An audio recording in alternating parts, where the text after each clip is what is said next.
We're back. Another edition of Coach Speak, Spring Break edition. Well, it's been a minute. We had to do this. I was starting to get to where I was kind of had withdrawals, guys. Needed to hear some coaches say some dumb things, right, or at least exciting things, something for us to either praise or criticize. That's Ira. There's Corey. I'm Jeff. Ben's on the ones and twos. Let's go, Ben. What do we got? Let's get to some coaches. Well, guys, we have to start off the show with some sad news. Not for me, but for everyone that's a fan of the show or you guys. I just want to play this first.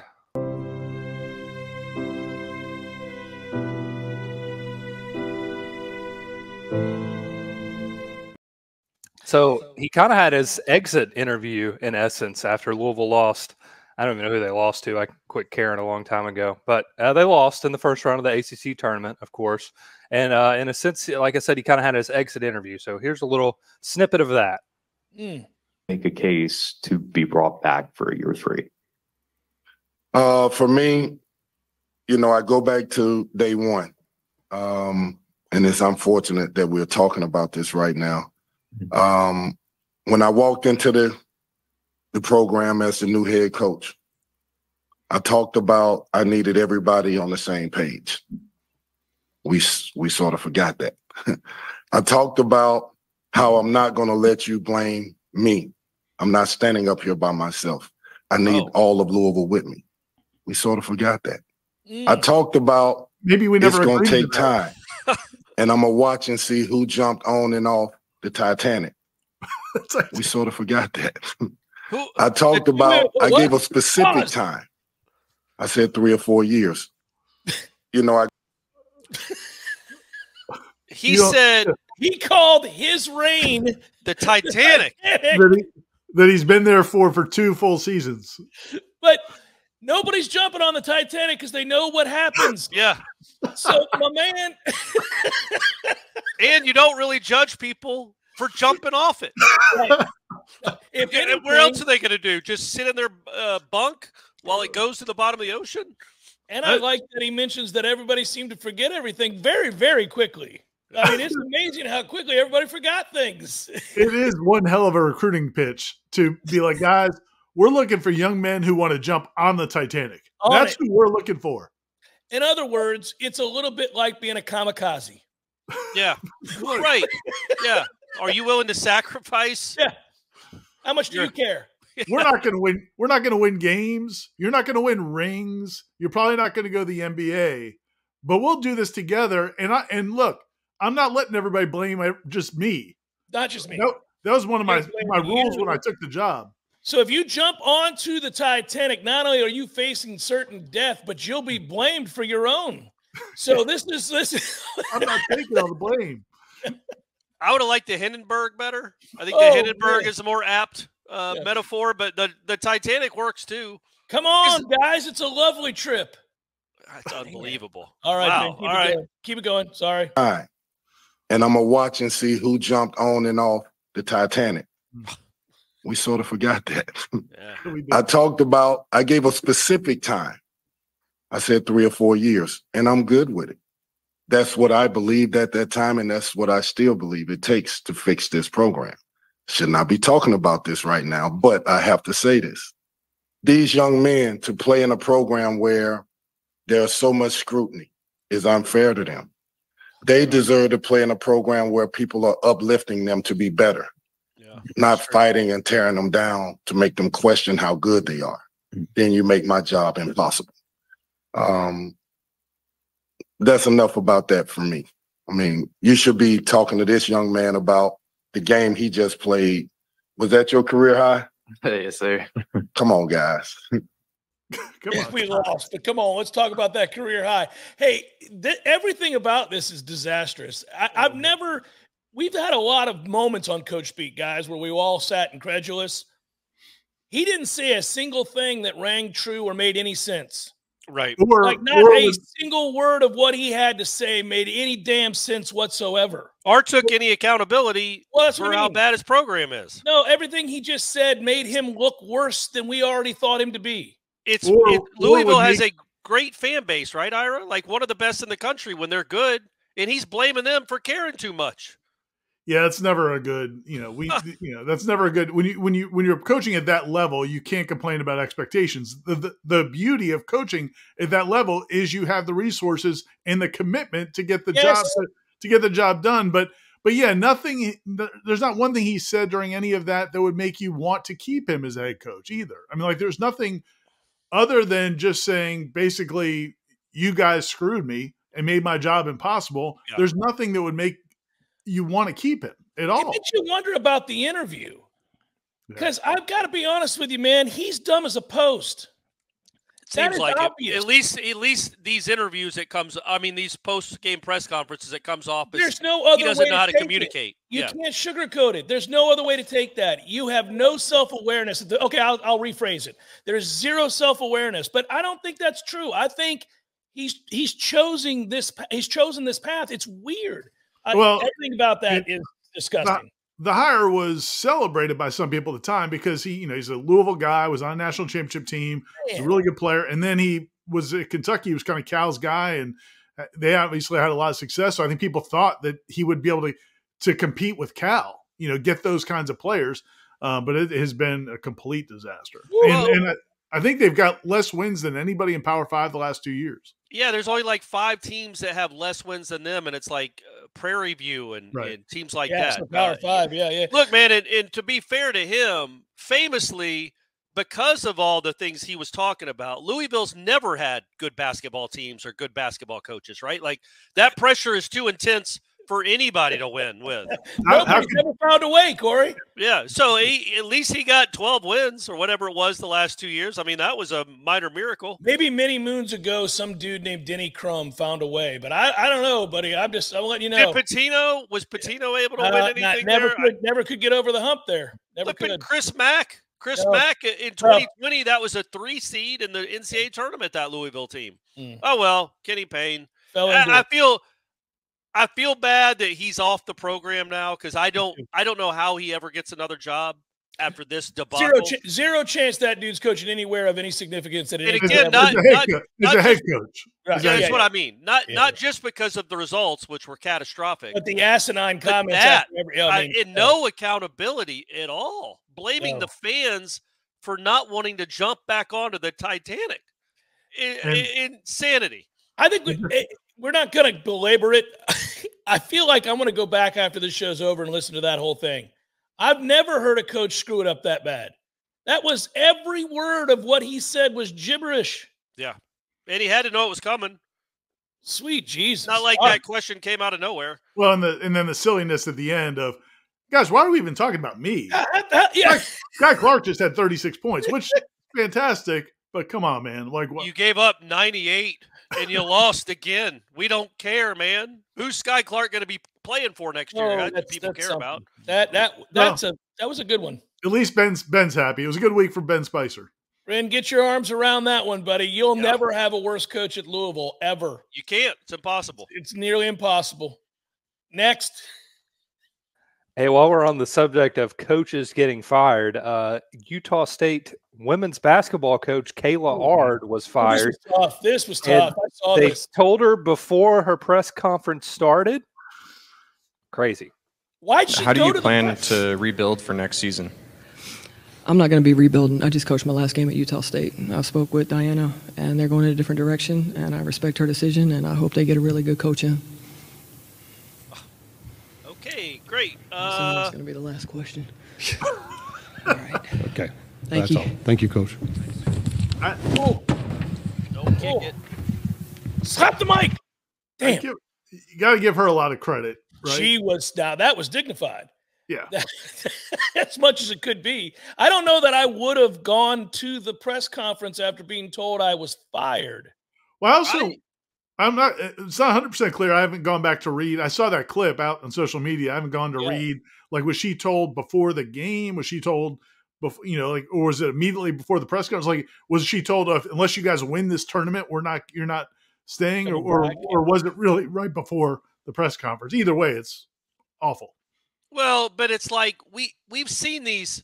It happens in football a lot when the coach is leaving to go. We know he's leaving to go somewhere else. It's like where the Tulane coach couldn't answer where he was going, although we knew he was all leaving. So I get if she's done, don't have her come and answer those questions. Don't have her come out there and answer that question. Maybe the AD shows up and sits down and says, guys, I know you're expecting – I mean, and let's be honest, how many people are in that room for the Utah State women's basketball coach, basketball gamer, where they're obviously bad enough that they just fired their coach immediately after a game.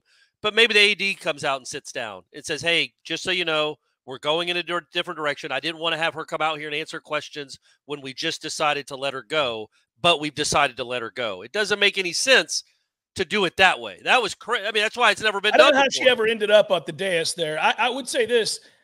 She sounded like she was really close to saying, I won't be rebuilding a damn thing. Yeah. Like she was – ain't no Titanics to jump on here, I'm gang. not rebuilding nothing. Not here anyhow, guys. Yeah, if she, I think in a perfect situation, a perfect world, I think if the AD had it over to do it over again, maybe they come out together. Yeah, and maybe the AD makes a statement. Each other. It sounds like they respect each other. So I maybe, don't know. That would be weird too, though. Well, but it I'll also ask her questions weird. about another loss. Just let you know. But I just fired her. But not having her come is weird too. She just coached a game, and you're gonna say you can't come to the press conference. I think your point's the important one here, going back to what you said originally, because I want to know how we arrive at a place that a coach walks off the floor, goes to that press conference to answer one question and say that she's been fired. That's crazy. If she was told that there's no, like, did she walk off the court and get fired? Because if that's the case, she cannot be there. You cannot make any sense. None of it's as weird a timing as what happened with Wake Forest women's basketball. I think it was two springs ago. We went over to the ACC spring meetings in Amelia Island, which we like to do. We don't know how much longer we'll be doing that, but over in Amelia Island, and Wake Forest women's coach, I think it's Jen Hoover is her name. She was there for the spring meetings. It's a 3 or 4 day affair. She's there all week for the spring meetings.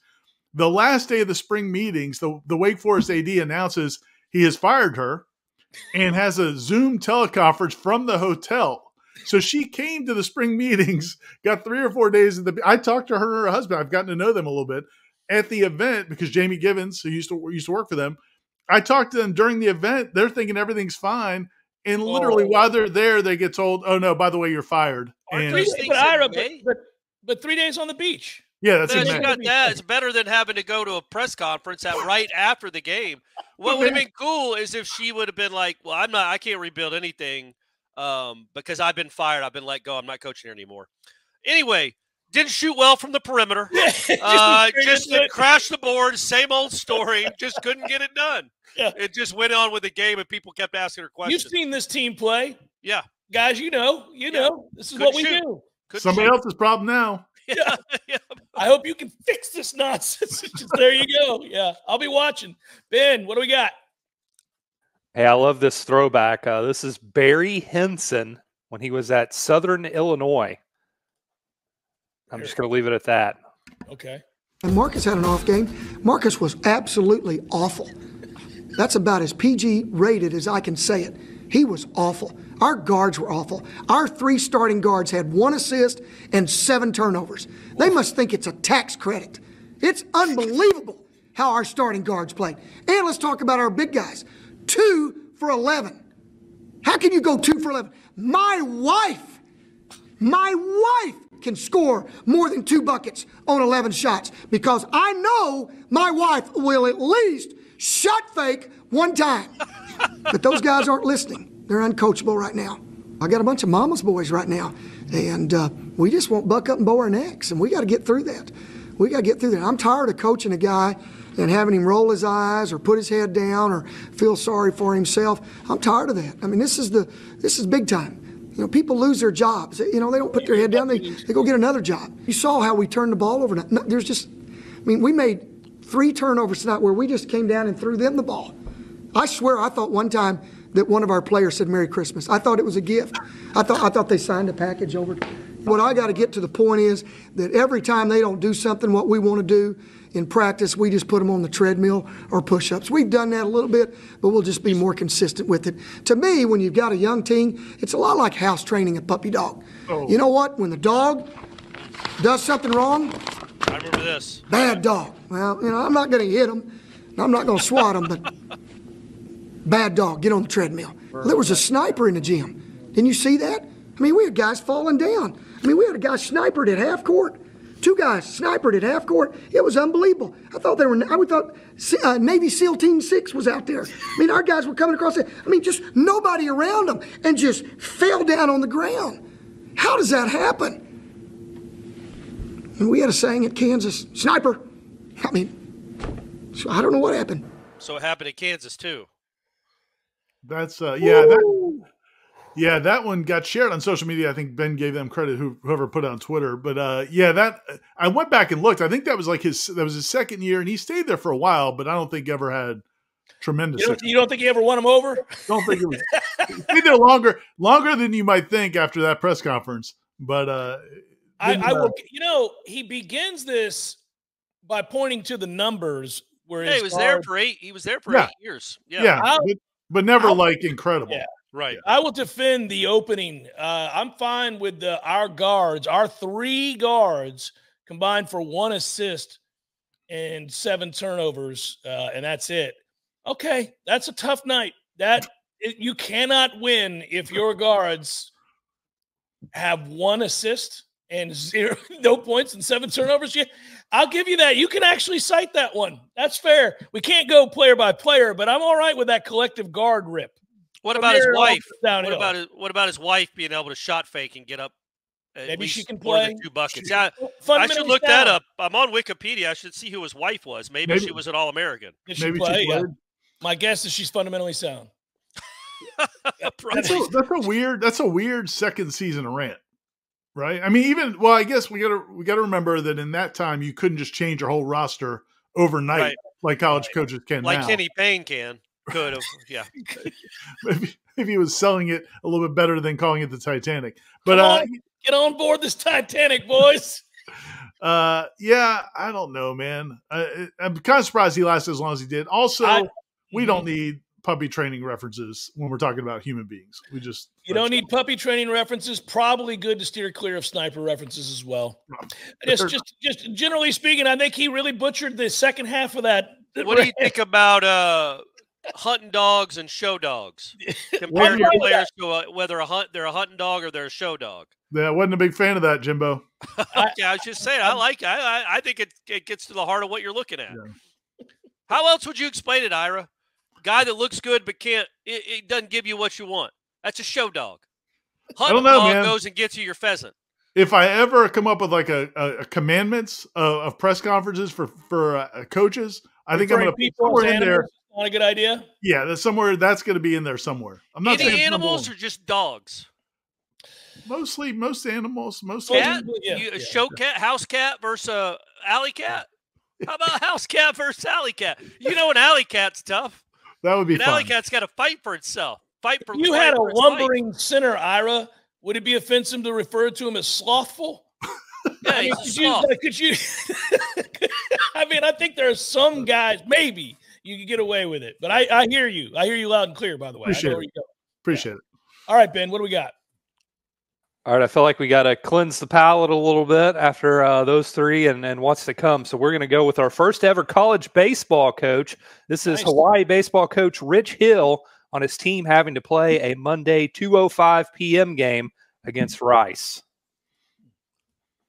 I think everybody should tell their boss, right, that they are not coming back from lunch, right, and come to the less.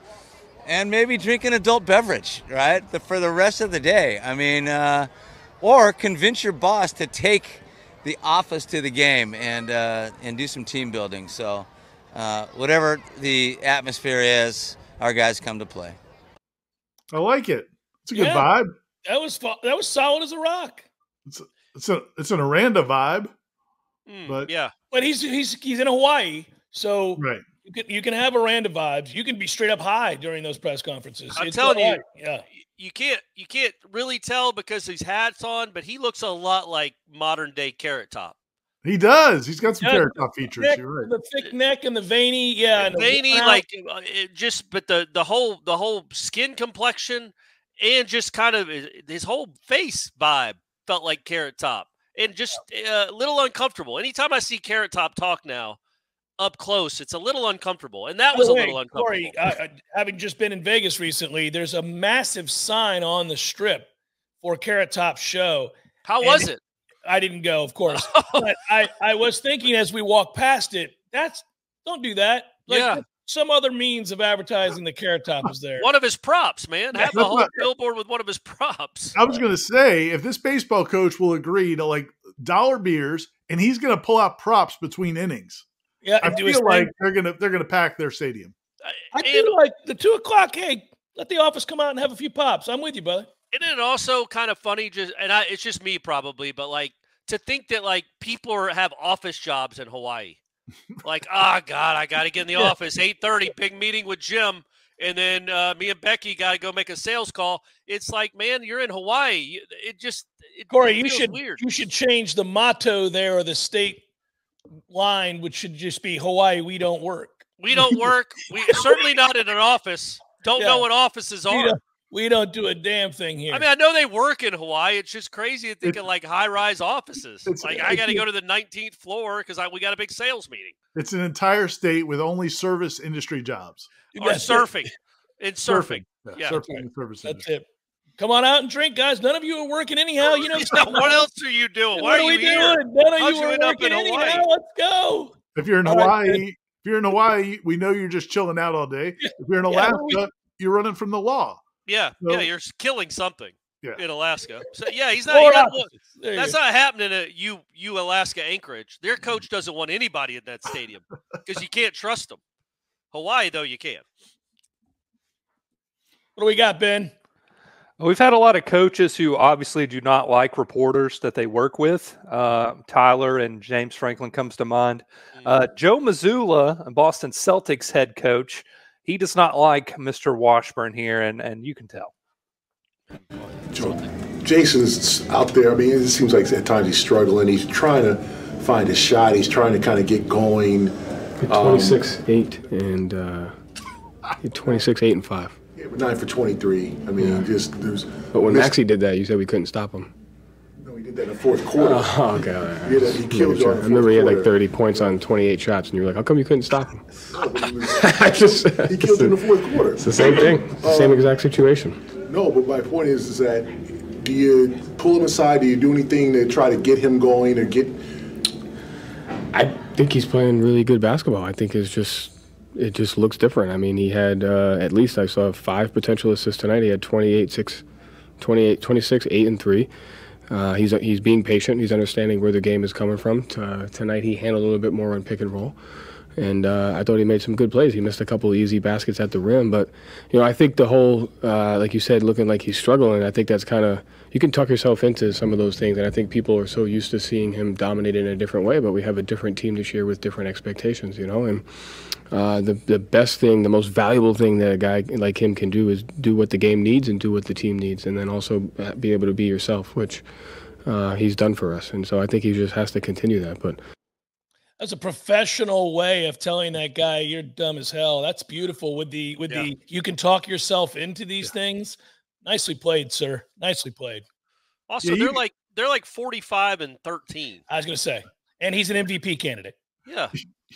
I was going to say, you guys have probably watched more of them this season than I have. He's not struggling, Ira. He's not struggling. But just the idea, anytime a reporter asks a question that's not really based in any fact, it's just like what I think is kind of happening based on my perception is, man, you're going down a bad road because there's how do you quantify that? And so if the guy throws it back to you, what do you say?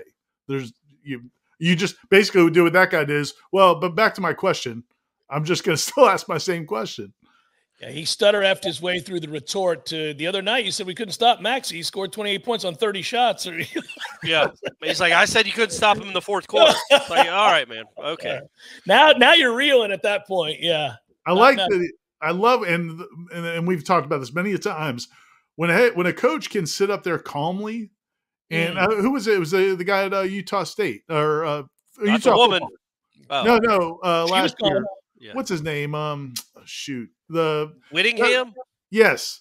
He he just was so calm the way he just tore apart that young reporter.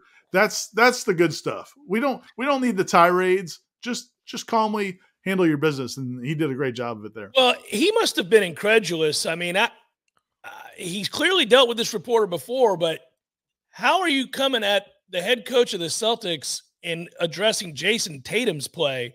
He's one of the 4 best players in the NBA. It's not searching. Well, and they're allowed to have like not great games. I mean, that happens. They play 82 of them. Yeah, I mean, I don't think he's been bad for a month, but maybe he has a bad week. It'd be crazy if like his whole point of his question is like, do you take Jason Tatum aside and talk to him about? And it's like, what? Yes, yeah, because he only had 28 tonight. We had a long one-on-one in the locker room. That's why I was late getting out here, guys. Yeah. I don't want Jason Tatum to lose confidence. It's like dude had 50 in a game 7. It's like all the time Phil Jackson had to pull Michael Jordan aside and just tell him, Mike. Okay. Well, Michael never missed a shot. I don't know. You guys watch that. He never missed shots. But yeah, that's crazy. It's like Michael Jordan would have games where he was 12 out of 30. Right. You think Phil afterwards was like, Michael, you got to stay confident, my man. Yeah. You're still really good. I promise. I need you here an hour earlier than the rest of the team tomorrow. Get some We're gonna shots have up. to talk about when are you going to start caring? Shot selections in question here, man. I do like Mazulla, though, the coach there. Like, that was how he got the job is so crazy. Yeah. With what's his name getting fired. And then he had never been a head coach, I don't think, on any level. No. And obviously his team's really good, and he handles that really well. So, I mean, I'm never going to root for the Celtics, but I kind of root for that guy because he seems like a genuinely normal person. Yeah, he's likable. Keep it rolling, Ben. What do we got? Hey, I saved 3 great ones for the end of the show. We're going to start with our friend Shane Beamer, see what's been going on up in Columbia, where they had a wide receiver coaching change, and he sounded off about that. This is bizarre. I didn't think we'd be here again introducing a wide receivers coach, but it is what it is. The previous receivers coach made a decision that he felt was best for his family. We collected the $450,000, then some, that we were owed for violating or leaving his contract, and then it allowed us to go out and hire an even better wide receivers coach in my mind. And that's not a knock on anybody, but that's what I feel about this guy right here. That the first time around didn't talk to him just because I knew kind of what I wanted to do with the position, with some of the staff shuffling that I did after the season. And that's what I did previously. But now that we had an actual search for a wide receivers coach, it was a great opportunity to bring someone in to make us better. And again, some of my the things that I wanted, I think I may have mentioned this in the previous press conference, but just looking at our wide receiver group as a whole, wanted to get someone in here that can develop our guys a little bit better than what we have. And the fact of the matter is, if you look at who we were playing receiver with last season, it's guys that we inherited. That were here when I got here as the head coach for the most part, or transfers that we had brought in, had been a little disappointed. And again, it starts with me as the head coach. I've been a little disappointed with the freshmen that we've brought into a program that we recruited and their development. You know, obviously Nick Harbor played a lot for us last season, but beyond Nick, there really hasn't been one in the last 3 seasons. He's like eviscerating the whole We've got to be able to recruit our guys and then develop them when they get here. And confident that Mike Furry will do that for us. And then we got to be more consistent as a receiver group. Too many drops last season in critical situations. And again, that starts with me as the head coach. And but we just need to be more consistent and be a little bit better there from a development standpoint and recruiting standpoint. That's what I was looking for, and feel like we've hit a home run with who we've brought in with him. So he ripped James Coley for taking the job and then leaving for Georgia, which for some reason he thought that was better for him. I don't know why. Yeah. And then he rips the previous receivers coach who he replaced for not developing the players. And he rips, I guess, the former staff for the players that they brought in that he inherited that can't play receiver. James Coley was their receivers coach? Yeah. For like a minute. minute. I didn't know that. Yeah. For a minute. I think the one thing you could be critical of Coley of is that he had taken that job and then turned right around and took the Georgia job right after having taken the Louisville job. Oh, so he never coached at South Carolina. He was there for like a month. Yeah. He got hired. And so that was the premise at the beginning is, we collected the $450. We gladly took the $450,000 like the buyout. Yeah, they hired him. He signed a contract. Then he had to pay a buyout to leave. But that's how bad James Coley wanted to get the hell away from Shane Beamer. Like, well, yeah, and it's a good chance to go to Georgia. It's understandable. Look, I would say this: coaches, this show teaches us a lot. Some things we already knew, but some things we just laugh about. Guys don't hear themselves talk, man. You are trying to get fired. When you hold that press conference and you say what you just said, you're trying to get fired. It looks so bad. It reflects so poorly on you. He's got to have good moments, right? We obviously our job is to make fun of the bad ones, but he keeps popping up. Even like in something like this, it's like he doesn't bathe himself in glory in great coach speak. It's a lot of blaming other people, refs, everything. Perfect game plan, Corey. Don't forget about his perfect that's true. game The plan. players not executing, and then basically blaming everybody else. Now, look, you guys might think it's disingenuous. I thought it was heartfelt when he blamed himself for those receivers dropping passes. Starts with me. Starts with me, guys. Starts with me. I keep telling him to drop pass. I don't know why I keep doing that. Yeah. Like he hears himself enough to be like, oh well, I got to be accountable. No, I got to say that at the end. That's not hearing himself. He's been criticized in the past. So he has never done that. Yeah. The thing is, you can't. When you say it gave us the opportunity to go out and hire a better receivers coach because we actually did a search. Yeah. Jay, what the hell are we doing out here, my man? You're just trying to get fired again. This is buffoonery. And, look, man, Coley was on Jimbo Fisher's staff that got fired at Texas A&M. So he's looking for a place to land. He wants to stay in the business. So he takes this job with Shane Beamer at South Carolina, thinking probably that's the best he's going to get, an SEC job on a staff that's probably going to get fired in a year or two. And then Kirby Smart loses his receivers coach and was like, hey, man, you want to come back to Georgia? So, I mean, there's nothing to be mad about. Yeah. Know where you are. You're in South Carolina. You're probably a 6-6 season away from getting fired. And Georgia's. And you're at South Carolina, so you will go 6-6.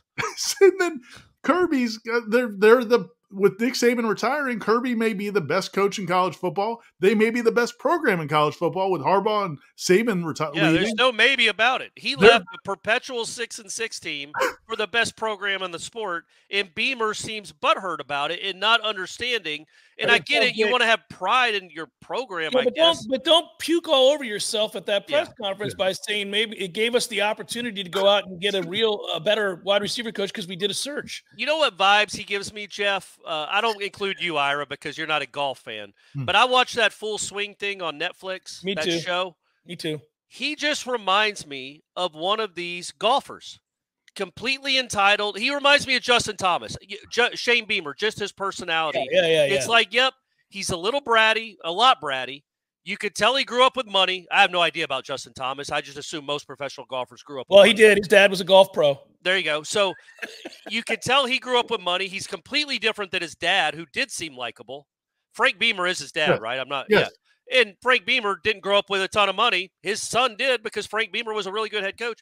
He just seems like an entitled, kind of little bit spoiled, bratty pro golfer.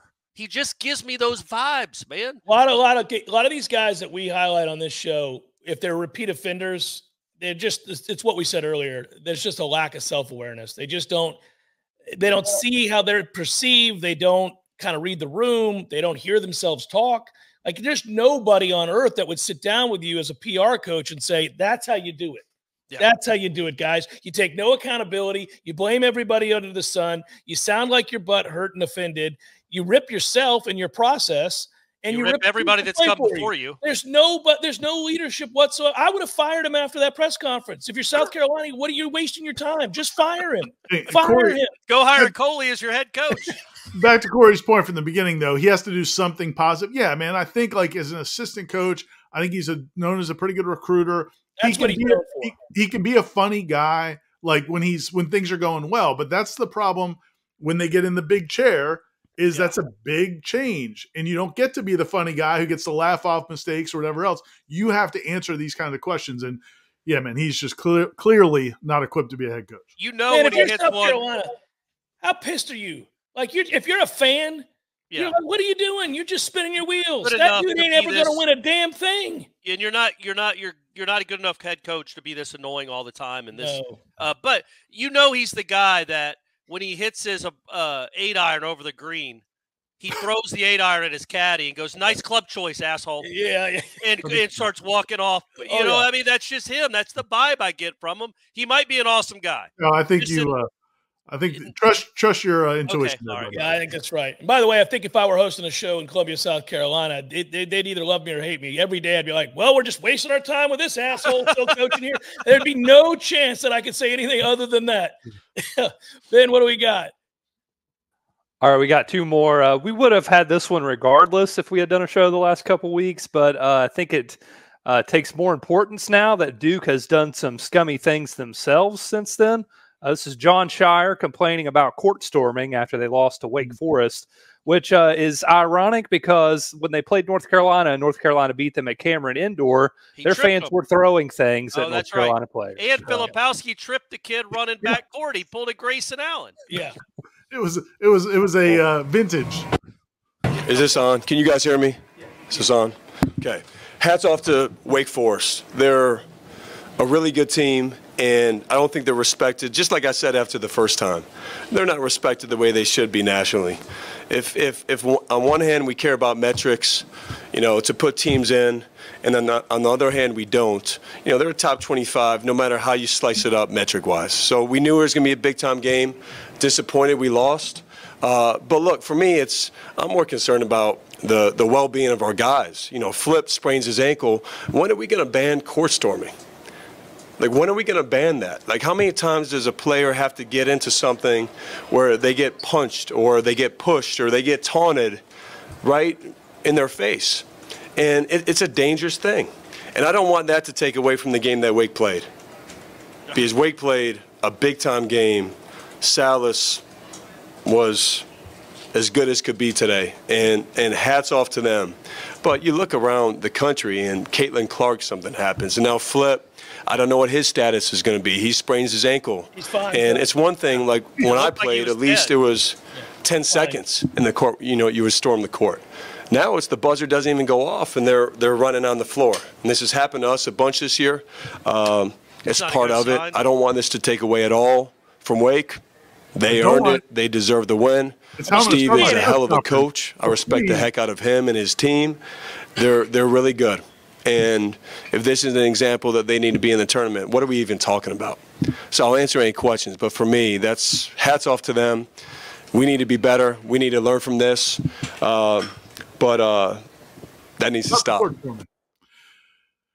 Yeah, I mean, we talked about this, I think, last week on Seminole Headlines, the whole topic of court storming and where we stand on it. And I know you guys have talked about it in your other shows as well. But for Filipowski to then, 4 days later or whatever, he was fine. He was always fine. But for him to be totally fine, which was, I agree, that was ridiculous. They acted. By the way, Caitlin Clark was fine too. But they acted like, I don't know if Caitlin Clark, if they made a big deal about whether or not she was going to be available, but he was like, oh, he's questionable whether he'll be able to play, and he was totally fine. Well, but he limped off the court with the walk-ons as if he was coming off a They were in battlefield. tears, Corey. Yeah. It was they were taking Hamburger Hill. Yeah. And then however many days later, he ends up tripping the dude in the Carolina game. And then when he gets asked about it afterwards, he's like, oh, did I trip? I didn't really, I don't know. I didn't see him coming. I just was trying to get up. The two things can be simultaneously true, right? Like obviously they got to get a handle on some of the court storming stuff. And at the same time, Filipowski was fine and melodramatic and then looked like a fool. And the same with Caitlin Clark, in my opinion, by the way. But I get a coach being mad, but you can't keep returning to that point if you're trying to make the point that you don't want that to deflect from Wake's win. Stop doing that. Just say it once and move on. Yeah, agreed, because I thought he handled it really well. I mean, look, he did. He didn't Shane Beamer it. He basically said, hats off to them. They're a tournament team. What are we talking about? They're really good. They're a top 25. Oh, yeah, and my guy got kind of run into at the court storming. Let's not do that anymore. Can we ban that? That's fair. You're right. That would have been perfect. He covered it all the bases. That's it. Just move on from there. He kept coming back to it. But, yeah, eventually someone's going to get shivved in a court storm, and that'll put it into it. But until then, let's have fun, gang. I think the better way to handle it, if and I know it's emotions after a game and all that. Yeah. I feel like the better way to handle it would be just talk about Wake Forest and how good they are, answer any questions, and if somebody asks you, hey, what happened to your star player who got helped off the court, then you can address it then. Or if nobody somehow asks you about it, at the very end, you could be like, by the way, guys, I just want to say one thing. I understand Wake Forest fans are excited. It's a big win. It's great for them. But we probably need to do something as a sport. Because we got to get a handle on this. But like starting it off in your press conference and then saying, I don't want to take away anything from Wake. Well, you are. You literally are as you're. Yeah, but that's going to dominate the conversation on Sports Center and everything else. But it was going to anyway. But he didn't start with the court storming. He did start by giving credit. In his opening comments, though, is all I'm saying. Yeah. But that's going to come up. Either somebody's going to ask it or you can bring it up at the end. But imagine... I guess when you put yourself in his shoes, he didn't at the time know that his best player was okay. And that was out of control. That was crazy. He's been a part of when you're at Duke, you're a part of a million court storms. Every time you lose, it's a court storm. And they whine about him a lot. We all know that was. Oh, buddy. They have a grand history. They've been whining about him for a long time. Well, I mean, yeah, I would too if something like that happened to my player where he literally got run into. I get that. That was out of control. He got more run into than Caitlin Clark did. I agree with you there, but also... Caitlin Clark knocked that girl to the ground. It was just the whole thing was... But I mean, I can see being real... Otherwise, you're also upset you lost.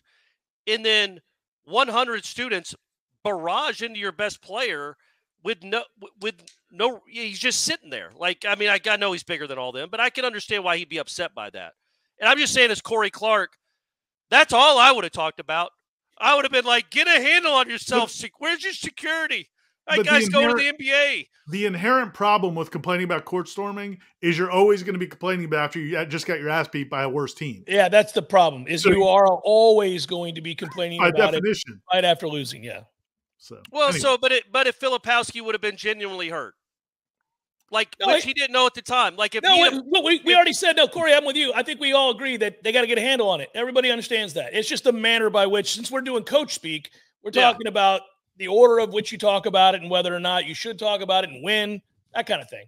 I don't like this. I don't like this Scheyer shade. I'm pro Scheyer. I've always been pro Scheyer. I know why Ira doesn't like him. He hadn't weirdly, Ira hasn't ever liked John Scheyer. Yeah. I love that guy. I won't belabor that point. Let's keep going, Ben.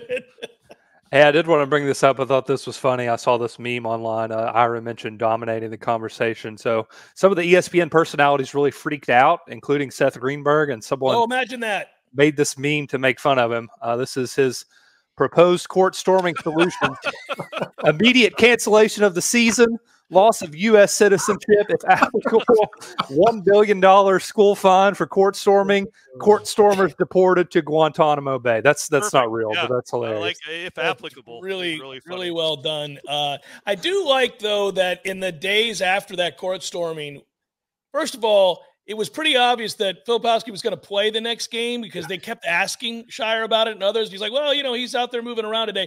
ESPN would just keep putting sore. He's very sore. Man, get the hell up out of here. He was fine. He practiced the next day. Shut up. Stop it. Stop. The overreaction for this one seemed to be just over the top. And again, people literally talking about $1 million fines and all this stuff. And it's like, man, just relax a little bit. I mean, it was a little out of control. I do want the players to start hitting people, though. I would love it. Yeah. I really want that to happen. I want there to be repercussions. If a 7-foot center would have just it also would if Duke wins the game. If Duke wins the game, they get to go storm the student section. They also players need to keep their heads on a swivel. And this is stop looking down. Yeah, and that's the thing, because Caitlin Clark's thing. She's not looking where she's walking, and the girl is running holding a phone. So they collide. But I think with the Caitlin Clark thing, she doesn't play on a team that's used to getting their – like Filipowski, every time they lose, he knows people are rushing the court. They don't rush the court for women's games. She would never think, I don't think, clearly, that there's going to be one single – I agree. I don't know why she's looking back. That's what I'm saying. At some point, she realized people are coming onto the court. Hey, look where you're walking. Is all but I'm saying. It literally was like also, that. Don't throw your arms up and fall backwards as if you've just been shot. Well, yeah, again. I mean, Don't do that.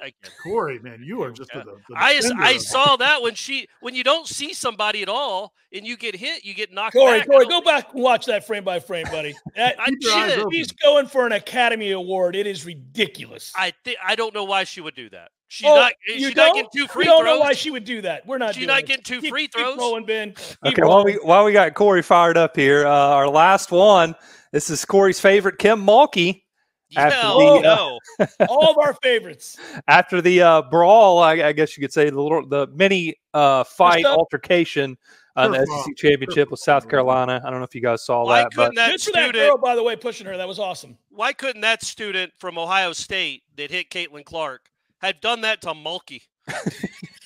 And her bedazzled jacket just goes flying in the air. You'd be outraged by that. No, I promise I would. By the way, Mulkey would have bowed up and beat that girl's ass. That's true. She would have jumped on top of her. You talk about shivving somebody. There's no doubt she carries a weapon. Yeah. By the way, I just wanted to say before we start this, to keep in mind while you're watching this, Dawn Staley, South Carolina's coach, apologized for that altercation in the post-game press conference and in the post-game interview on live TV. So just keep that in mind. On the court. She apologized on the court, I think. Yeah. Forgive me, I have to ask, just what was your vantage point of kind of what shook out there in the last couple of minutes of the game? Well, let me say this. Say something. Do you realize there was only one foul called on each team with 2 minutes to play in the fourth quarter? Are you kidding me? That might have created some of that. Not the way we play. We're going to foul your ass. Not the way they play. They're going to foul your ass. But you only blew that whistle one time? Okay, not a bad Think about that now. Fair point. Flage, what I saw, intentionally fouled Fulwally because she stripped her. Great move because she's going to get a layup right there. And then some jawing went on with her and another player, and then the next thing I know, Cardoza just waylaid her. She did. And so I ran because somebody came out of the stands. I think it was Flage's brother trying to keep him, from doing anything crazy. Which is too late. That was all I know. I can't tell you from my bench how many left the court. Obviously, they saw it on film and said everybody had to go. And then I think one player for South Carolina didn't leave the bench. But my question is, I don't really know the rules. Why weren't the coaches tossed if they left the bench? Wouldn't that be a hell of an ending? But I guess it's just the players that leave the bench area. I don't know. It's not a bad ugly. question either. It's not good. If they're trying to hold back the other girls. No one wants to be a part of that. No one wants to see that ugliness. I do. But I can like tell you it. this. I wish she would have pushed Angel Reese. Do you? Don't push a kid. You 6'8". Don't push somebody that little. That was uncalled for, in my opinion. Let those two girls that were jawing, let them go at it. You push one of my teammates, so I'm going to push their biggest player. Yeah, Push the girl that pushed their teammate. Yeah. Which, again, I'm not saying it was right. I thought it was awesome. I also love the phrasing of, I wish she would have pushed Angel Reese. It's like, really? That would have been great? That would have been great, yeah. That would have been probably would have settled things. I think she's calling Cardoza, right? That's her name, the South Carolina player, a bully for going after the guard instead of but she pushed the girl that pushed her teammate. Exactly. Yeah. It wasn't just random. It wasn't like she picked the smallest. She didn't go after Van Lith. Right. She just went after the person that started the whole thing. But if Angel Reese had started the whole thing, would Cardoza have gone and done that? And how awesome would it have been if she had? She might have gone in with the hold me back. Yeah. That's right. The strong hold me back. Basketball needs more of this. This is outstanding. I want to see blows. I want to see people getting punched. Let's go. There is no doubt that in our year, 2024, our year of the Lord 2024, women's basketball is so much more entertaining than men's basketball because of stuff like this. We all can't stand Kim Mulkey, but at least she's content. The Liberace jacket was solid, Ira. Good point by you. And that was kind of low key for her. That's some Liberace. We're on the keys. Yeah. It's in wear whatever you want to wear. It's just funny and like you're having a serious conversation. You've got floaty fur all over the. but if she put on a clown's hat and a thing, listen, I really think. But to your point about women's basketball needing this, honestly, and I'm not. Look, man, Caitlin Clark was going to be a star no matter what. Yes. But what really kind of put kerosene on this whole thing for women's basketball and for Caitlin Clark was last year. I think it was Oklahoma. She got into it with, I think it was Oklahoma towards the end of the season when she did the face thing. Then Angel Reese did it back to her. And it just, that's kind of when things have blown. I mean, Caitlin Clark's had an incredible career, but there have been other women's basketball players who have scored a ton. But that, I think, has kind of, because I just don't think people have seen it a lot out of women's sports. And so that's kind of gotten people excited. Be treated as equals. Let's go. Start punching each other in the face. Man, that was yeah. And I hope they play again. I hope South Carolina and LSU play again, and I hope South Carolina beats them again. Dawn Staley's easy to root for. Kim Mulkey is easy to root against. By the way, lost in all of this was the most tragic coaching I had ever seen in any sport, which was Tennessee allowing for South Carolina to inbound the ball at the three-point line with nobody within 15 feet of the player that could beat you. That play, I didn't see it originally. I love the post player that's supposed to be guarding that girl. Like, I get that she's not normally. She never shoots them. Yeah, she shot one in her career. But this is the best they're going to get. Whoever's open from three. You're just going to stand in the paint and be like, what was she doing? It didn't make a ton of sense not to go with her once she went to the top of the game. Hey, Ben, go ahead and give us that. Kelly Harper, she's the Tennessee head coach. Go ahead and give us that post-game press conference. We want to. Man, I'm still mad. I'm like, what are you doing? You have this team beat. It's a miracle win for your program. Well, given the two programs' differentials now, how is that possible? How do you let that happen? Man, our next women's basketball spinoff show is going to be a banger. Little bonus coach speak action there. We're just commenting on other women's games. Did you ever think that I would do that? There's no chance. What a world we live in. What a world we live in. I'm going to start knowing these girls' names soon. Who's our Dave Aranda coach of the week? Ooh. Well, it's got to be Kenny Payne for all that he gave us. Going away party? It's a going away president, and I still remain incredulous of the buffoonery. What is he prattling on about? Jump on the Titanic, everybody. The bummer with him is I like Dave Aranda, and I like to give that award to somebody that earns it through our admiration. Right. No, but I think the spirit of the award here, Corey, I think we know. Yeah, so Kenny, I mean, you almost want to rename it after Kenny Payne because what a flame. And let's not forget, guys, that the first time he appeared on our show was to tell the world that one of his players didn't go into the game because they didn't have the right tights for him. Yeah, the tights weren't right, yeah. He thought that, but weirdly, the fans might have turned against that player after the head coach broadcast that to them. And then now that same head coach was mad at the fans for holding against the player.